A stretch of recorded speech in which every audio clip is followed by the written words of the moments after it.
Muito bem, vamos adorar esse Deus então. Vou começar a ficar em pé, né? É melhor, né? Vamos ficar em pé para adorar a Deus.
Consolador.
verdade. Mas na verdade só o Senhor é soberano. Só o Senhor conhece as nossas vidas, ó Pai. Só o Senhor conhece o nosso levantar. Obrigado por tudo. Amém. Amém.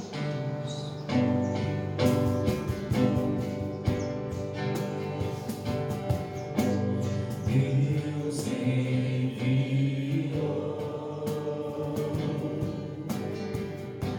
seu Filho amado para perdoar,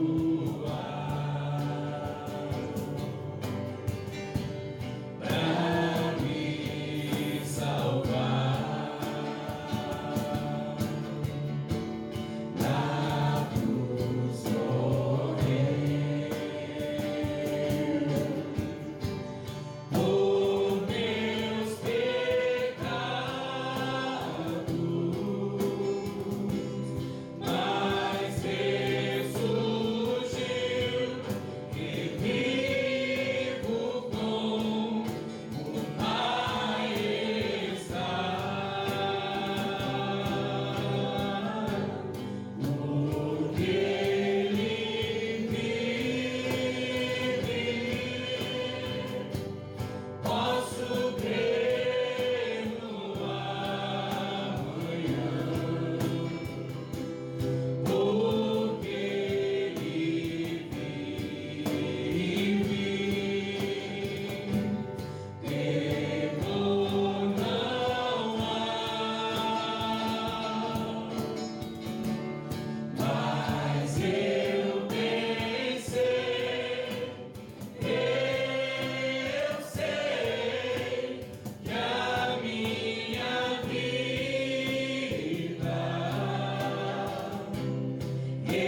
está nas mãos do meu Jesus, que vivo está. E quando enfim chegar a hora em que a morte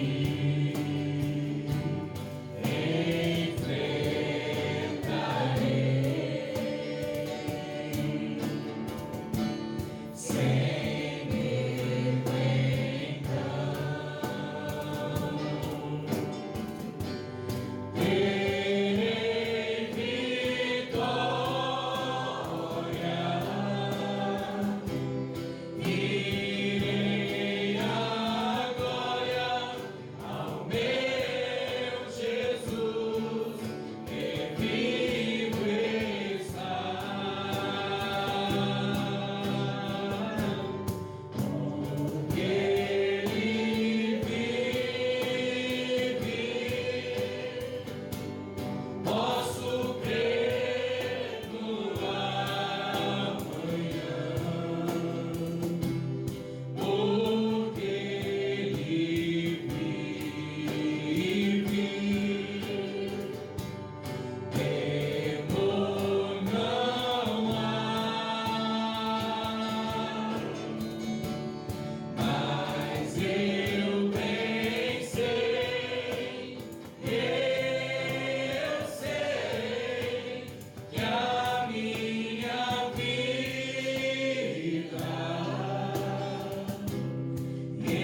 está nas mãos do meu Jesus, que vivo está.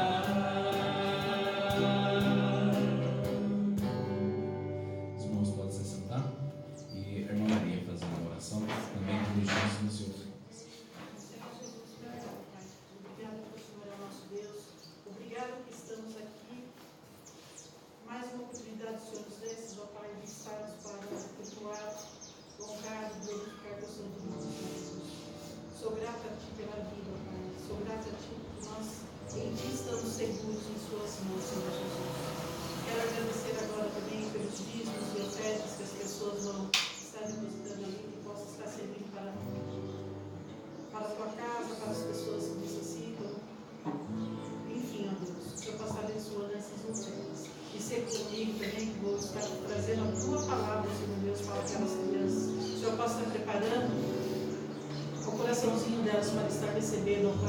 seja para a vida, em nome do Senhor Jesus. Amém. Senhor, formoso é tua face, eu quero ver, pois quando estás neste lugar, tua graça invade mim, acende a chama, ó Pai, que uma vez brilhou, vem cá brilhar, resplandecer o meu primeiro amor. Senhor, formoso é tua face, eu quero ver, pois quando estás neste lugar, tua graça invade mim, acende a chama, ó Pai,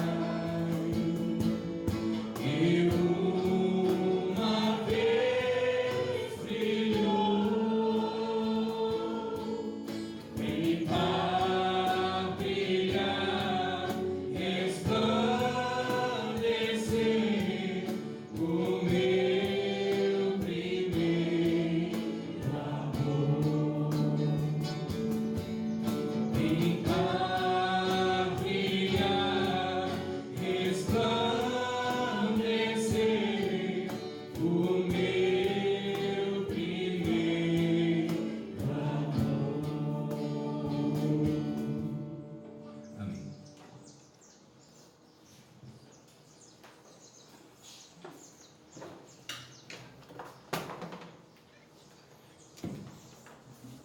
As crianças podem vir à frente.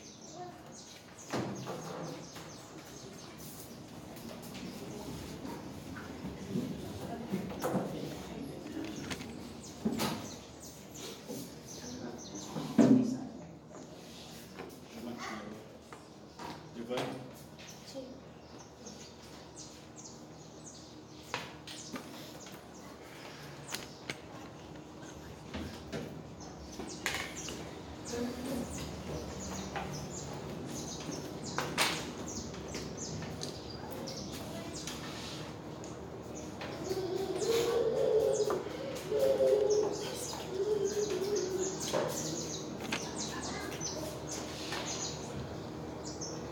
Dona Maria, a senhora pode fazer essa oração? Para as crianças, para o culto das crianças, para o nosso culto. Obrigada, Senhor. Estamos aqui, Senhor, considerando as pessoas aqui, Senhor. Eu agradeço, Senhor, por tudo. Te peço, Senhor, proteção e meu para essas crianças, Senhor. É a sua palavra, Senhor, tremenda. O coraçãozinho dessas crianças, Senhor. Elas começarem a entender o caminho certo que devem caminhar. Amém. Eu agradeço, Senhor, em nome de Jesus. Amém. Amém. Bom culto.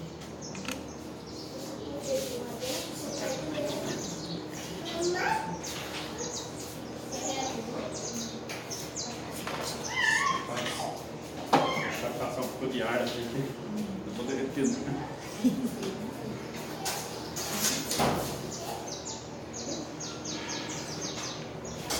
Tá vendo aí, pastor? Tá. Ok, meus irmãos, vamos dar continuidade ao nosso estudo de Tiago. Chegamos no capítulo 4. Vamos ir do versículo 1 ao versículo 6. Vamos chegar até a tocar no 7, mas o 7, na verdade, é a sequência do próximo. Tá? E o tema é guerras. 3 guerras que estão acontecendo, atingindo todo o povo de Deus na face do mundo todo. Guerras que não só estão no sentido macro de todo o povo, mas guerras que estão no sentido pessoal. São guerras que existem dentro de nós, na minha vida, na sua vida. Vamos para o texto de Tiago então, capítulo 4, versículo 1, onde nós vamos nos deter mais. De onde procedem guerras e contendas que há entre vós? De onde senão dos prazeres que militam na vossa carne?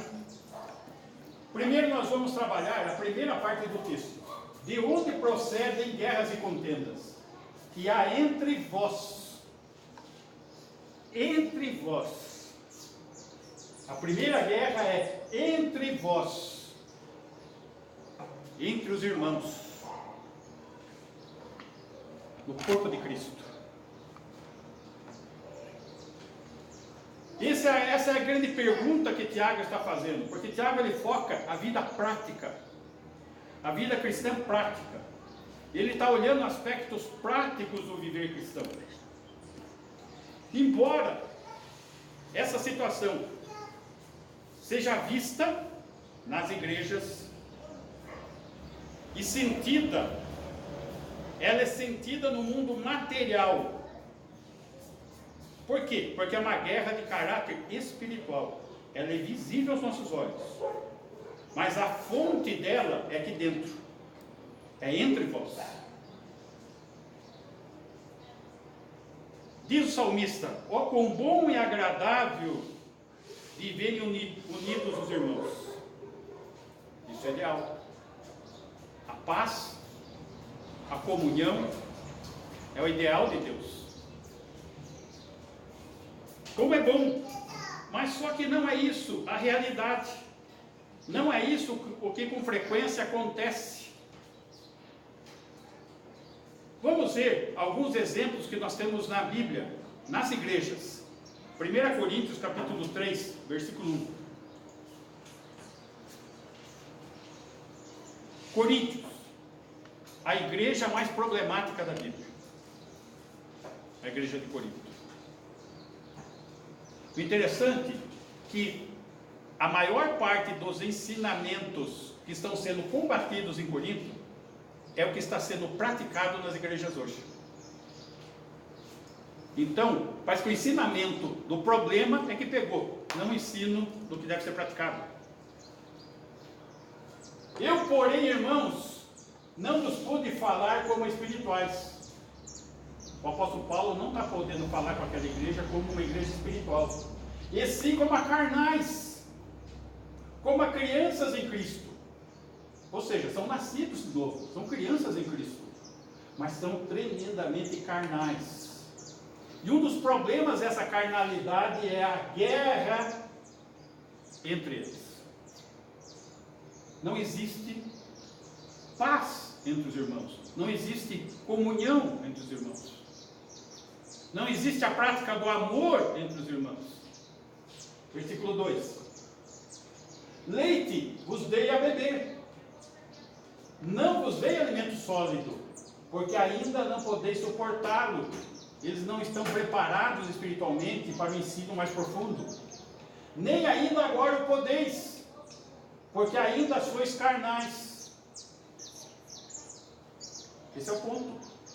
Vamos estar analisando muito essas questões. Versículo 3: porquanto havendo entre vós ciúmes e contendas, não é assim que sois carnais e andais segundo o homem? Nós vimos na semana passada o ensino do homem, o humanismo, e o ensino que vem lá do alto. A sabedoria do alto e a sabedoria do homem. Só que eles estão andando segundo o homem. a visão do homem, a sabedoria do homem, o ensino do homem. Capítulo 6 aí de Coríntios, versículo 7. O só existir entre vós demandas já é completa derrota para vós outros. Demanda entre os irmãos. Estão levando a julgamento, a juiz. Por que não sofreis antes a injustiça? Por que não sofreis antes o dano do que criar vergonha para o corpo de Cristo? 8. Mas vós mesmos fazeis a injustiça, porque estão vivendo uma prática pecaminosa, de guerra, e fazeis o dano, e isto aos próprios irmãos. E aqui Tiago está chamando a atenção. Vamos nos lembrar, nós estamos falando aqui da igreja primitiva, a igreja que acabou de nascer, aonde se fala tanto da igreja primitiva, porque precisamos voltar para a igreja primitiva, precisamos ser como a igreja primitiva. E a igreja primitiva não é diferente da nossa. É formada de irmãos, sim, pecadores, sim. Então precisamos vigiar para que os danos do pecado não adentrem as portas da igreja. Sem falar, aqui é a igreja de Corinto. Agora vamos falar um pouquinho dos irmãos lá da Galácia. Gálatas, capítulo 5, versículo 14.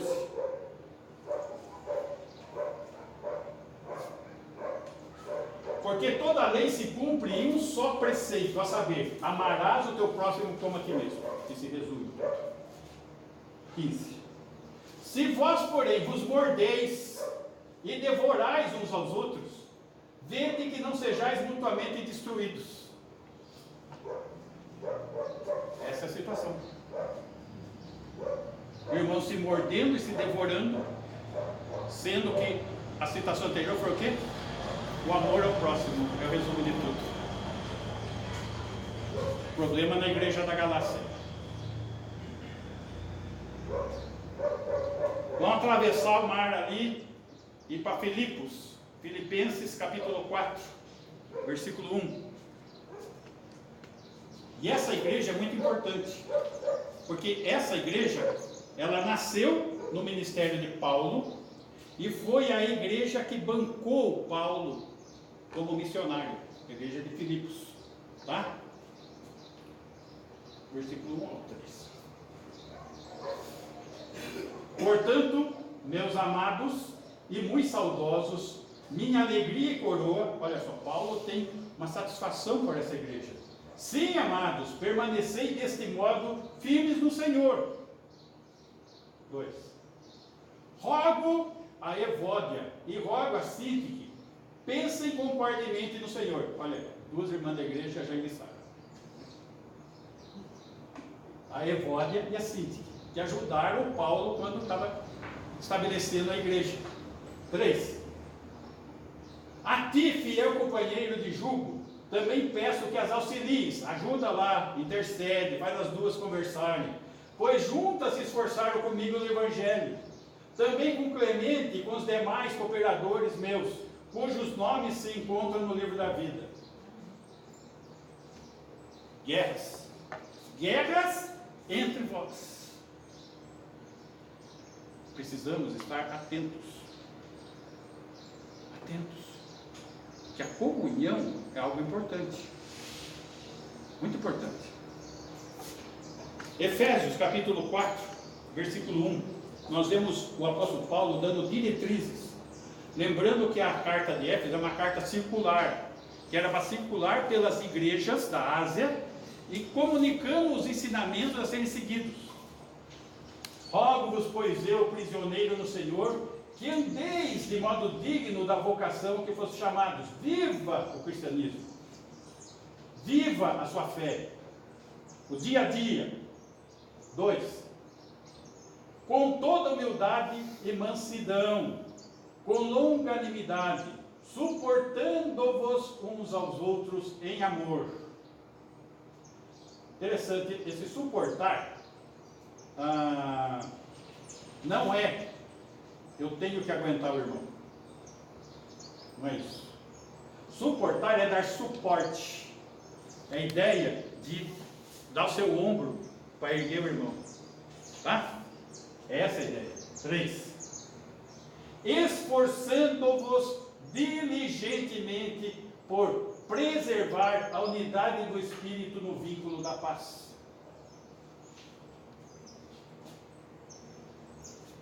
E quando nós chegamos diante da carta de Tiago, nós vemos ele citando diversos problemas de guerras internas dentro da igreja. Algumas que nós já citamos, mas não com esse enfoque. Vamos para Tiago. 1 capítulo 2.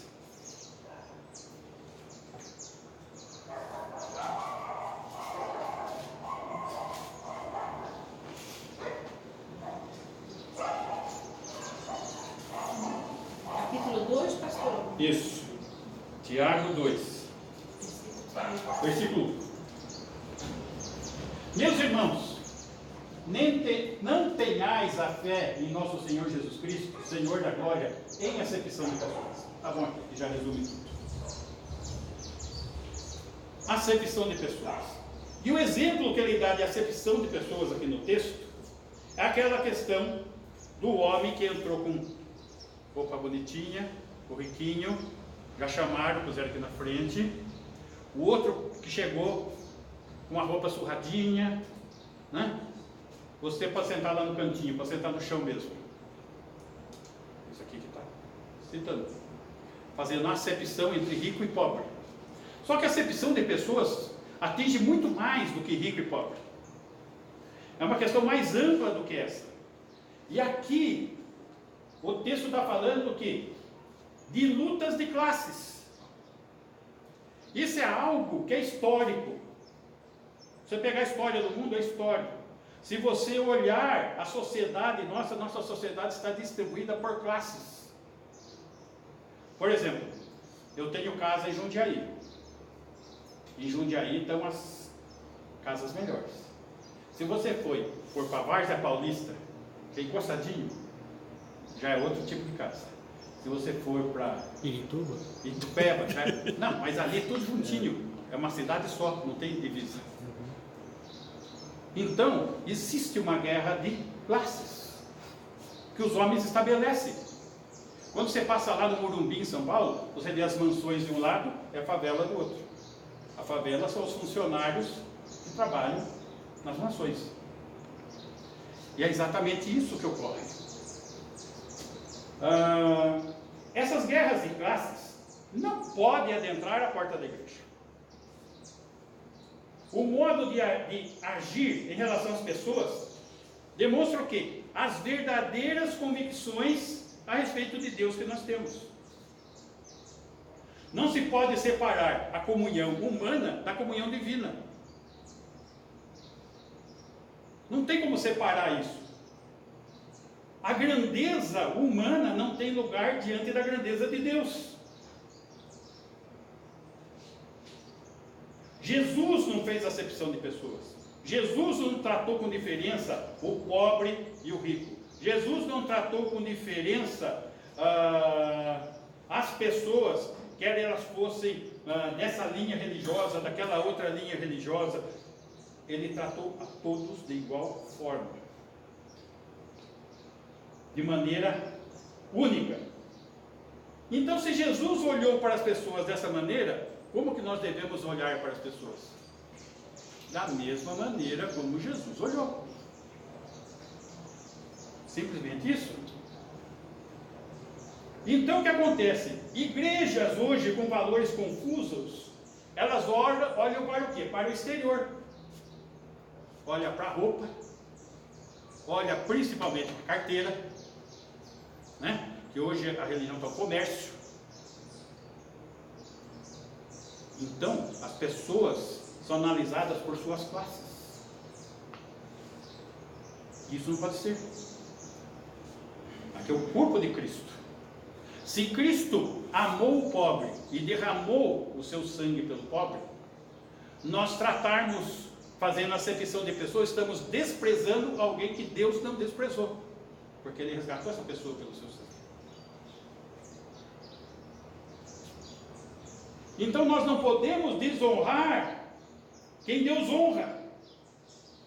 Então, acepção de pessoas é uma atitude, e essa atitude, ela é incompatível com a fé no Senhor. Não é compatível. Ela também é incoerente com o caráter de Deus.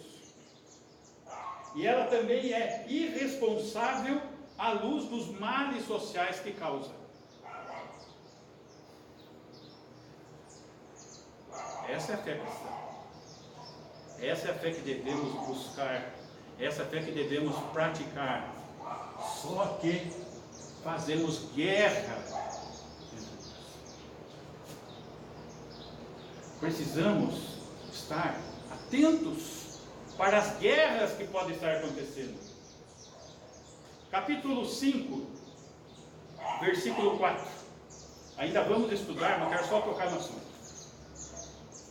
Eis que o salário dos trabalhadores que ceifaram os vossos campos e que por vós foi retido com fraude, está clamando. E os clamores dos ceifeiros penetraram até os ouvidos do Senhor dos exércitos. 5. Tendes vivido regaladamente sobre a terra, tendes vivido nos prazeres, tendes engordado o vosso coração em dia de matança. Tendes condenado e matado o justo, sem que ele vos faça resistência. Aqui trata da luta trabalhista. Aqui trata da exploração que escraviza, que é desonesta, que é desumana, que é injusta. A Bíblia diz o quê? Digno é o trabalhador do seu salário.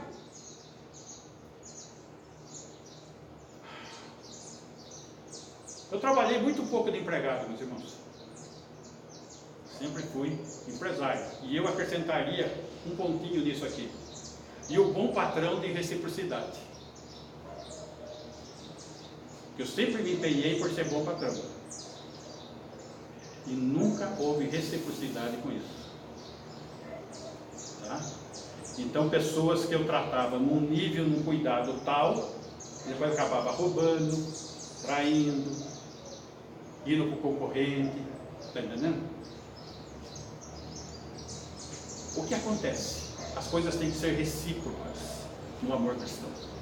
Amar o próximo é dos dois lados. É o funcionário e é o patrão.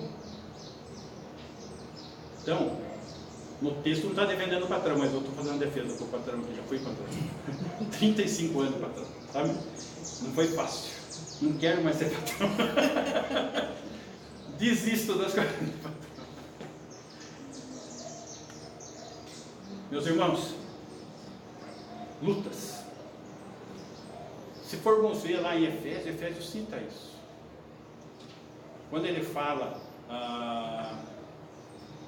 dos casais, dos filhos, da criação dos filhos, em seguida ele vai falar do trabalho. E você vai ver que lá ele chama a atenção do servo e do patrão, dos dois. Então isso que eu estou colocando aqui também está bíblico, está lá em Efésios. Tá? Mas ocorrem também lutas dentro da igreja. Capítulo 1, versículo 19. Sabeis essas coisas, meus amados irmãos. Todo homem, pois, seja pronto para ouvir, tardio para falar, tardio para se irar. 20. Porque a ira do homem não produz a justiça de Deus. Capítulo 3, versículo 13. Quem entre vós é sábio e inteligente? Mostre mansidão de sabedoria, mediante condigno proceder as suas obras. 17.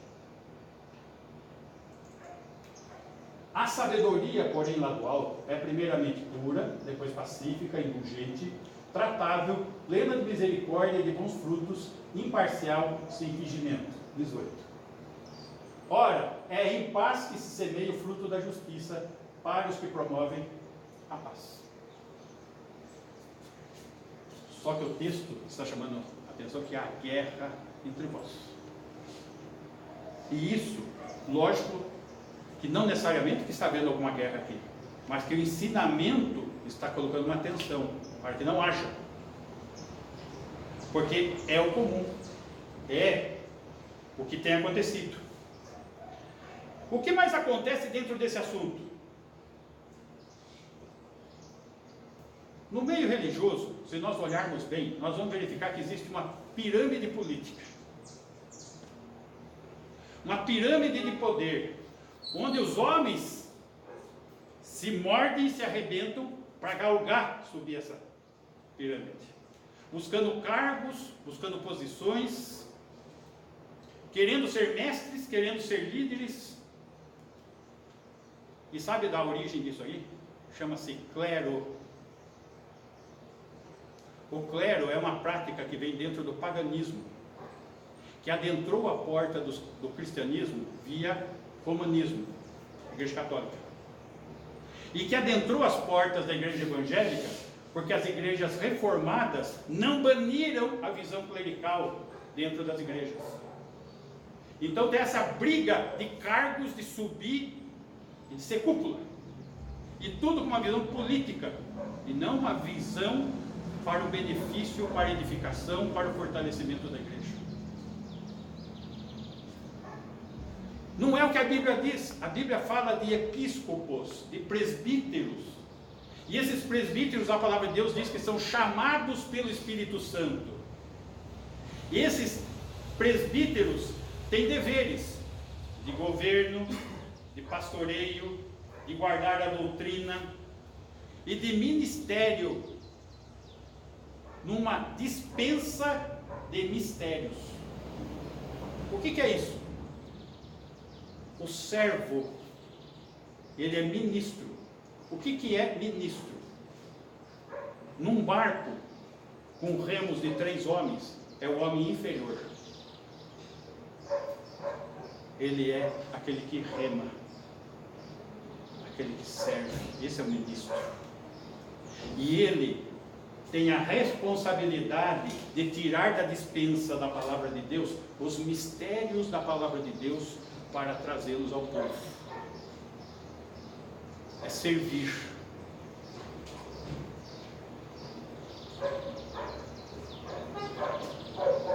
Esse é o ponto. Guerras. Segunda guerra. A guerra em vós. Capítulo 4, versículo 1. De onde procede as guerras e contendas que há entre vós? Essa é a primeira. De onde, se não dos prazeres que militam na vossa carne, ou seja, em vós. Em vós. Da onde que surge isso? Qual que é a fonte que alimenta isso? E isso dentro da igreja. Prazeres que militam na vossa carne. Que volta ao assunto anterior que nós vimos estudando. Vamos relembrar algumas coisas. Eu fiz algumas correções aqui, que estava muito abreviado o negócio. Vamos lembrar que a palavra tentação e provação é a mesma. Provação é quando eu tenho a atitude certa. É uma prova da minha fé, que vai me conduzir à maturidade. E essa vida madura vai glorificar a Deus. E é um ciclo. Tende por motivo de toda alegria passardes por várias provações. Então a provação é uma certeza. Só que quando a minha reação diante da prova não é a correta, a palavra se torna tentação. É a mesma palavra. Só que tentação está havendo com a minha atitude. É quando diante do problema, em vez de eu crescer na fé, eu caio. Aí se torna uma tentação. O primeiro passo da tentação é o quê? A cobiça, o desejo, o egoísmo. Essa é a fonte de todo o pecado. Prazeres, desejo, egoísmo, cobiça da carne. Aqui começa. Interessante que a palavra cobiça tem a ver com mulher perversa. Mulher perversa é aquela prostituta que se enfeita para atrair com seus enfeites, com suas belezas. E a cobiça é assim. É a ação de uma prostituta, que conduz ao engano. E esse engano está ligado ao quê? Ele atrai e seduz. Atrair tem a ver com caçar. Então, o caçador, ele anda com aquelas roupas toda, parece uma árvore, né? Para a caça não distingui-lo. Então ele está tentando atrair a caça para matar a caça. E seduzir tem a ver com pesca, né? Com enganar o peixe, fazer ele morder a isca. Então a isca, quando mordida, se torna uma tentação. Quando não mordida, foi uma prova. Que conduz o quê? A desobediência. Ou seja, nasce o bebê da prostituta. Que conduz à morte. E o nome do bebê é morte, e não vida.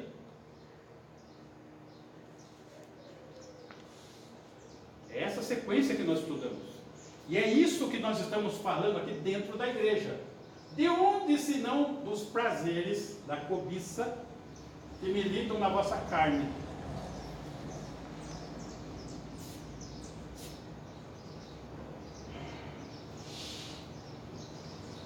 As lutas no coração contribuem para causar guerras na igreja. Capítulo 3, versículo 14. Se pelo contrário, tendes em vosso coração inveja amargurada, sentimento faccioso, nem vos glorieis disso, nem mintais contra a verdade. 15. Esta não é a sabedoria que desce lá do alto, antes é terrena, é mundana, é animal, é carnal e demoníaca, é do diabo. Pois onde há inveja e sentimento faccioso, está falando dentro da igreja, gente, aí é confusão e toda espécie de coisas ruins. Então, na prática, não existe igreja boa e igreja ruim. Na prática, o que existe? Igrejas que as pessoas vivem o evangelho ou não vivem.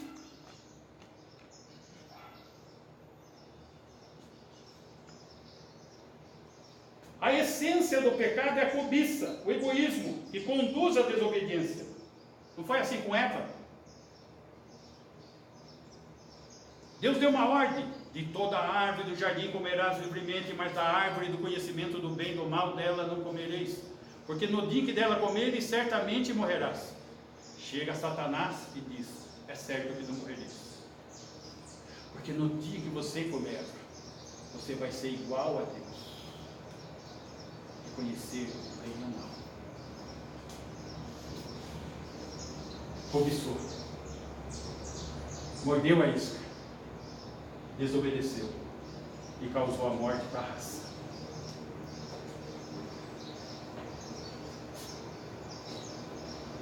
Essa é a sequência. Se a Eva fez lá, e a gente está perguntando por que a Eva fez, eu questiono, por que nós fazemos? Se a sequência dos efeitos são os mesmos.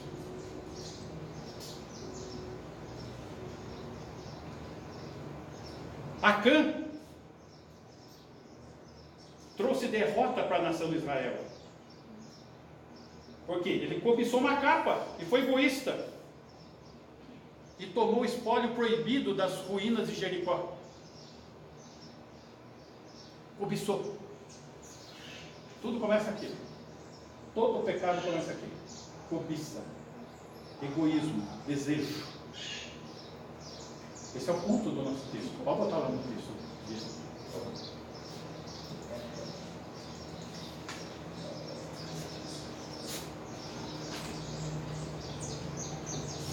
Em ambos os casos, de Eva e Acã, o desejo foi egoísta. O resultado foi o castigo, a morte, a divisão. Ou seja, a cobiça, o desejo, o egoísmo, eles são perigosos. Perigosos. e nos leva a fazer coisas erradas. Versículo 2. Vai começar a falar: cobiçais, ó, primeiro ato, e nada tendes. A pessoa cobiça alguma coisa que não é dela, que nunca vai ser dela. Mas cobiça. Matais e invejais, e nada podeis obter. Faz-se muito para obter, até matar, no sentido potencial. Tá? Davi cobiçou Batseba, chegou a matar por causa dela. Matais e invejais, e nada podeis obter. Vocês já perceberam que as pessoas muitas vezes desejam coisas que ela sabe que aquilo é uma ilusão, ela nunca chega próxima dela, mas está dentro dela, não tira, ela alimenta aquilo. Viveis a lutar e a fazer guerras, nada tendes, porque não pedis. Isso mostra que o cristão também não está orando, né? Ele aspira, não tem, não pede. Ah, mas então se ele pedir, ele tem. Se ele pedir segundo a vontade de Deus, não segundo a vontade dele, porque a vontade dele é cobiça, né? 3. Pedis e não recebeis. Aqui já está pedindo. Porque pedis mal, não segundo a vontade de Deus, para esbanjardes em vossos prazeres. Para esbanjardes em vossos prazeres. A cobiça, que vai conduzir toda a sequência aqui.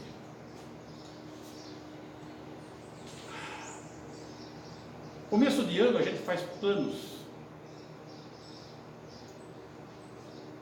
Nós oramos por bons propósitos em nossos planos aqui na passagem de ano. Mas eu quero reforçar essa questão. Não pedir mal.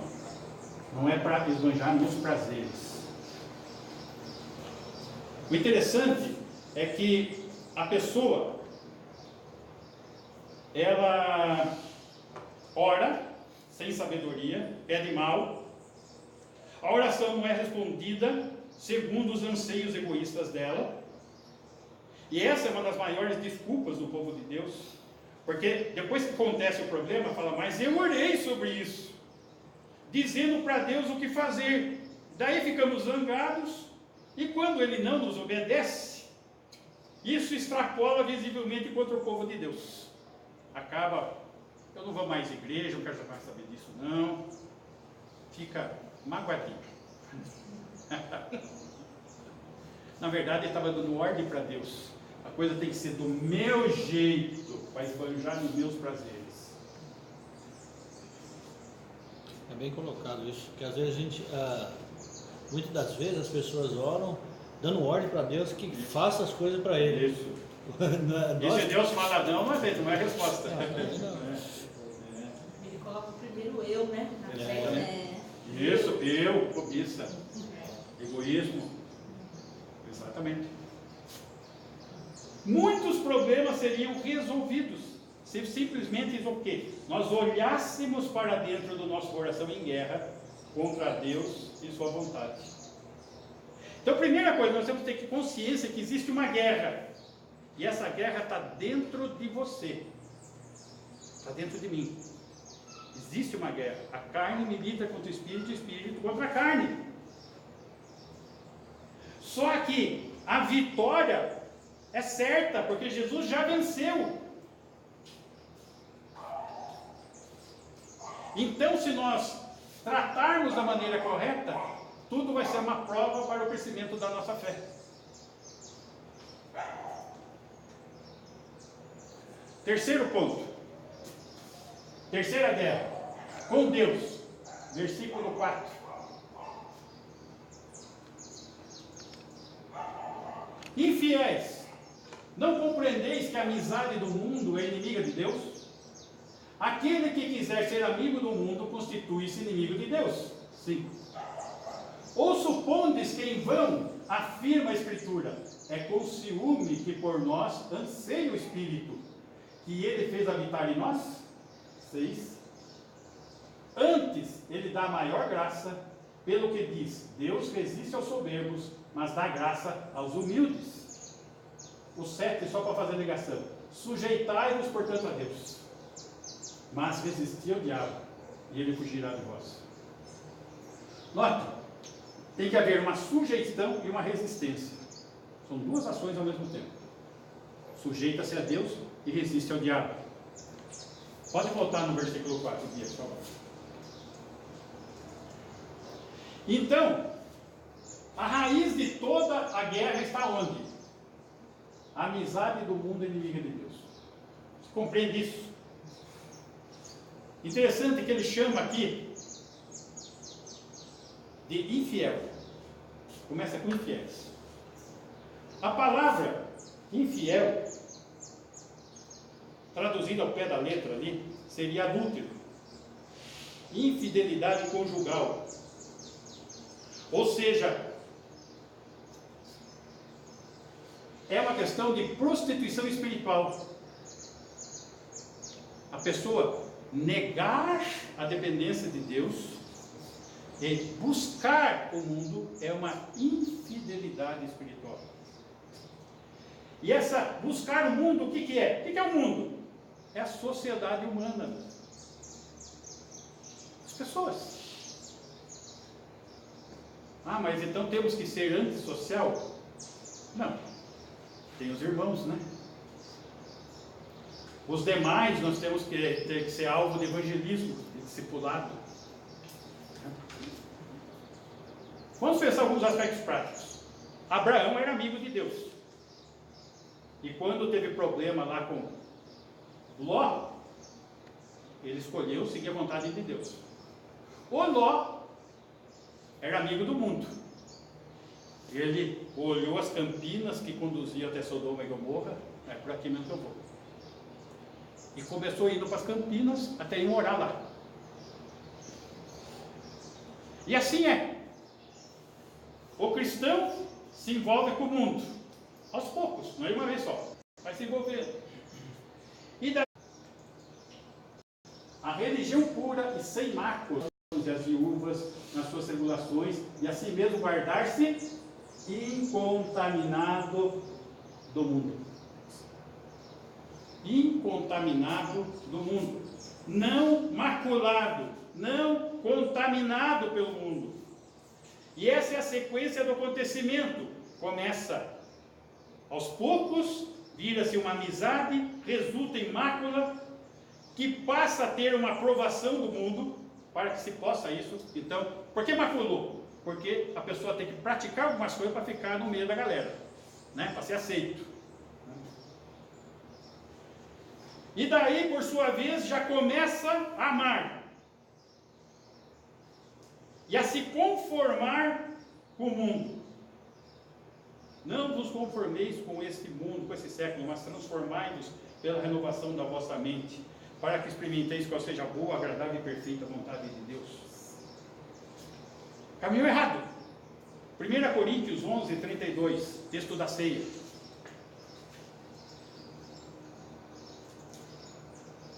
Mas quando julgados, somos disciplinados pelo Senhor, para não sermos condenados com o mundo. Então, quando ficamos amiguinhos do mundo, estamos nos colocando debaixo da disciplina do Senhor. Isso vai acontecer aqui, e vai ter resultado lá, não é só aqui não. Então vai ter disciplina aqui, mas vai ter problema lá também. Capítulo 3, versículo 11. Porque ninguém pode lançar outro fundamento além do que foi posto, o qual é Jesus Cristo. 12. Contudo, se alguém edifica sobre o fundamento é ouro, prata, pedras preciosas, madeira, feno, palha, 13. Manifesta se tornará a obra de cada um, pois o dia, que dia? Lá o Senhor a demonstrará, porque está sendo revelada pelo fogo. E qual seja a obra de cada um, o próprio fogo o provará. Então vai ser julgado lá também. Vai ter uma disciplina aqui, vai ter um julgamento lá. 14. Se permanecer a obra de alguém que sobre o fundamento edificou, que é Cristo, esse receberá galardão.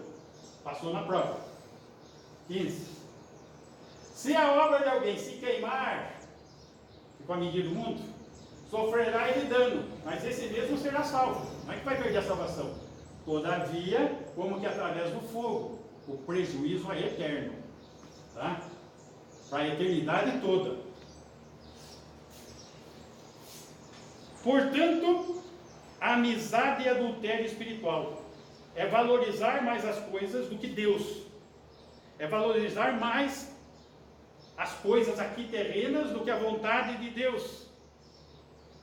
Cobiçar o mundo é equivalente ao pecado de idolatria, a Bíblia fala. Isso para satisfazer o quê? A concupiscência da carne, o nosso desejo pecaminoso. E se sujeitando ao diabo. Por quê? Porque é o Deus desse mundo. O diabo é o Deus desse mundo. E esse mundo jaz o maligno. E daí a gente se faz amigo dos filhos do diabo, que é a humanidade. Integrando-se com eles. Capítulo 4 de Tiago, versículos 5 e 6.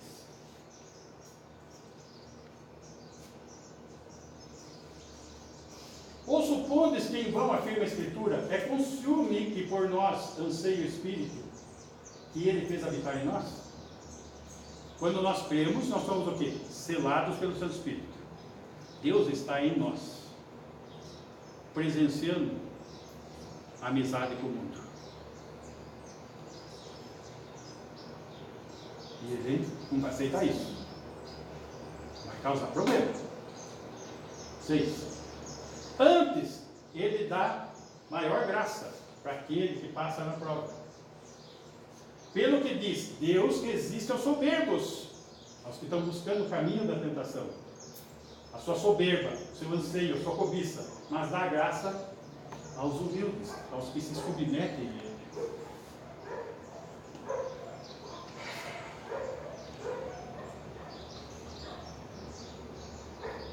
Então o Espírito deseja de nós toda a nossa lealdade, lembrando que a amizade do mundo é como o pecado de idolatria.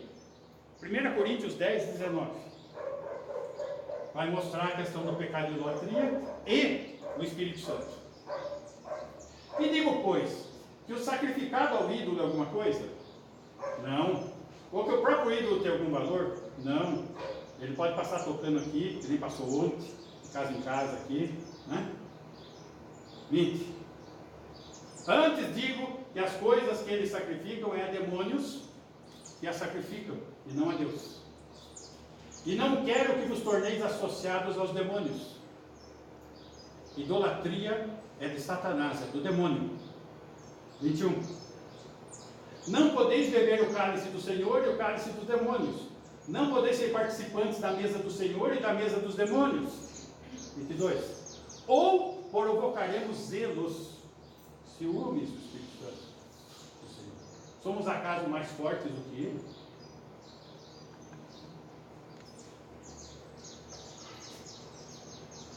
Um aspecto prático que nós precisamos estar atentos.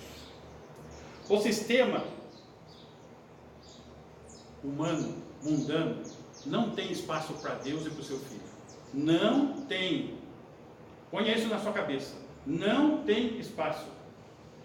Isso significa, no aspecto prático, que não tem espaço nas artes, não tem espaço na cultura, não tem espaço na ciência, não tem espaço no esporte. E tem muita, essa de esporte aqui, tem muita gente caindo nessa. Precisamos tirar as crianças da rua, esporte tira. Então, o esporte é que está protegendo as pessoas, não é mais Jesus, né? O esporte. E até a religião em aspecto ecumênico. Não tem como comungar. Porque ecumenismo com o mundo e com aquilo que não é da palavra de Deus, não tem como compactuar. E esse tipo de formalidade não tem sentido, porque vão vir propostas. Então já veio para mim algumas vezes. Não, a gente faz um contrato, vai ser do seu jeito, tal, não sei o quê, mas na prática nada acontece. Tudo é do jeito do mundo, da forma do mundo, na visão do mundo, porque o mundo é de Satanás, e os homens são de Satanás, e não tem acordo. Não tem amizade com o mundo. Não significa que vamos tratá-los como inimigos, como alvo do sangue de Jesus.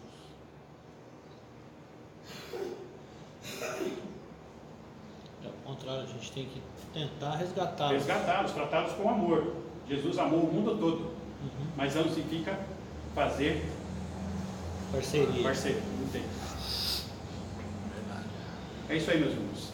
São 3 guerras em andamento que todos nós estamos enfrentando. E Tiago está abrindo os nossos olhos para estar analisando todos esses pontos. Que o Senhor nos ajude. Amém. Amém. Vamos orar? Vamos ficar em pé?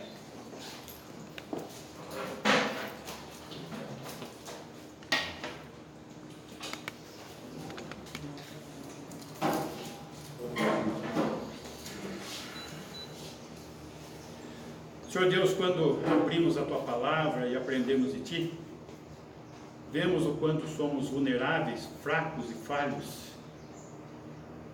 E vemos o quanto precisamos ser dependentes de Ti, protegidos por Ti, guardados por Ti, dirigidos por Ti. Que somente, Senhor, na sabedoria do alto, nós possamos andar. Dá no Senhor entendimento da Tua Palavra, do Teu ensinamento, pela iluminação do Teu Espírito. Que possamos, Senhor, desfrutar daquilo que Tu tens para nós, Deus. Os Teus planos, a Tua vontade, a Tua direção, os Teus propósitos. E que possamos, ó Deus, dirigidos por Ti, guardados por Ti, vivermos para a Tua glória. Amém. Ajuda-nos, Senhor, nas provas. Que nas provas possamos encontrar crescimento da nossa fé. Amém, Jesus. Maturidade, Senhor, no nosso ser. Para que possamos glorificar o Teu santo nome. Amém. Que assim seja a Tua igreja agora e sempre. Amém. Amém. E que o amor de Deus o Pai, a superabundante graça de Deus o Filho, o Senhor Jesus, e a presença em nós, consoladora, fortalecedora, ensinadora e consoladora do Espírito Santo, seja com cada um de nós, agora e sempre. Amém. Amém. Amém.